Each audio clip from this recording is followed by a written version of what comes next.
Hello friends, welcome to the Mendel's mic. आज हम discuss करेंगे इस वीडियो में हिंदी मीडियम वाले अभ्यर्थियों के बारे में, क्योंकि मुझे एक कमेंट पे एक शायद हिंदी मीडियम वाले अभ्यर्थी ने मैसेज किया था कि इस बारे में चर्चा करने के लिए। इस बारे में चर्चा करना अति आवश्यक इसलिए हो जाता है क्योंकि मैक्सिमम लोग इस बारे में बात ही नहीं कर रहे हैं। तो आज हम इस वीडियो को टोटली हिंदी मीडियम वाले अभ्यर्थियों के लिए समर्पित करेंगे, क्योंकि चाहे वो कोई भी फील्ड से हो, चाहे वो बायोटेक्नोलॉजी हो, चाहे वो फिजिक्स हो, चाहे वो केमिस्ट्री हो, वो इन जो मैं बोलूँगा आगे की वीडियो में वो शायद इन चीज़ों से वो रिलेट कर सकें।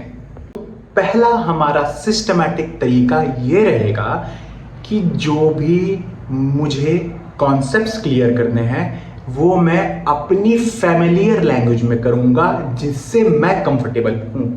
अर्थात कि मैं अपने सोचने और समझने के लिए वो भाषा का इस्तेमाल करूंगा, कॉन्सेप्ट क्लियर करने के लिए वो भाषा का इस्तेमाल करूंगा जिसमें मुझे आसानी होती है, जिसमें मुझे समझ में आता है।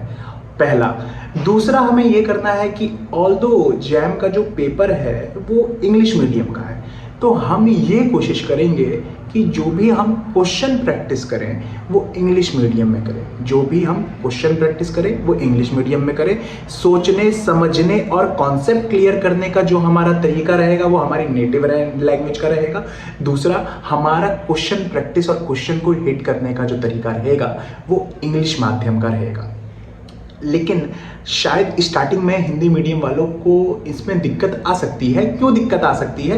क्योंकि अब प्रकाश संश्लेषण को फोटोसिंथेसिस बोलते हैं, प्रसरण और परासरण में हमको अंतर नहीं पता है, कौन सा ऑस्मोसिस है, कौन सा डिफ्यूजन है। गुरुत्वाकर्षण को ग्रेविटी बोलते हैं। अगर मुझे यही बेसिक टर्मिनोलॉजीज नहीं पता रहेंगी तो मैं वहां पे क्वेश्चन देख के समझ ही नहीं पाऊंगा, उनको अपने अंदर गहन नहीं कर पाऊंगा कि ये क्वेश्चन हमसे कहना क्या चाहता है। तीसरी कोशिश हम ये करेंगे कि जो हमारी टर्मिनोलॉजीज हैं वो हम एक कॉपी पे लिख लेंगे कि लगातार निरंतर बेसिस पे हम उनको रिवाइज कर सके, और हम उनमें कुछ फैमिलियर वर्ड्स जैसे कि which of the following statement is incorrect, which of the following statement except all are correct, ये सब जो वर्ड्स हैं ये क्वेश्चंस में बहुत आते हैं, तो हम उनको भी उनमें लिखेंगे ताकि ये जब क्वेश्चन हमारे क्वेश्चन पेपर में आए ये सब वर्ड्स तो हम उनको देख करके आराम से अप्रोच कर सके, क्योंकि हमको पता है कि ये पूछना क्या चाह रहा है। विच ऑफ द फॉलोइंग, इनमें से कौन से सही हैं, इनमें से कौन से गलत है, इनमें से सारे शब्द सही हैं, सारे स्टेटमेंट सही हैं, लेकिन शायद एक गलत है।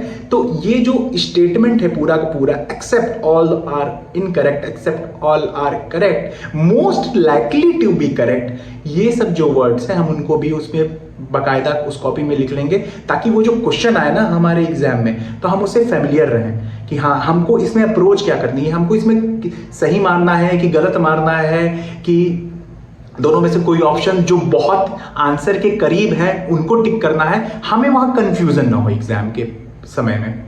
और लास्ट में मैं सारे हिंदी अभ्यर्थियों के बच्चों को संबोधित करते हुए यही शब्द बोलूँगा कि जैम का एग्ज़ाम का आकलन इस मापदंड पे कदापि नहीं होता कि आपको इंग्लिश की फ्लुएंसी आपकी कैसी है। ये इस बेसिस पे होगा कि आपके कॉन्सेप्ट्स कितने क्लियर हैं।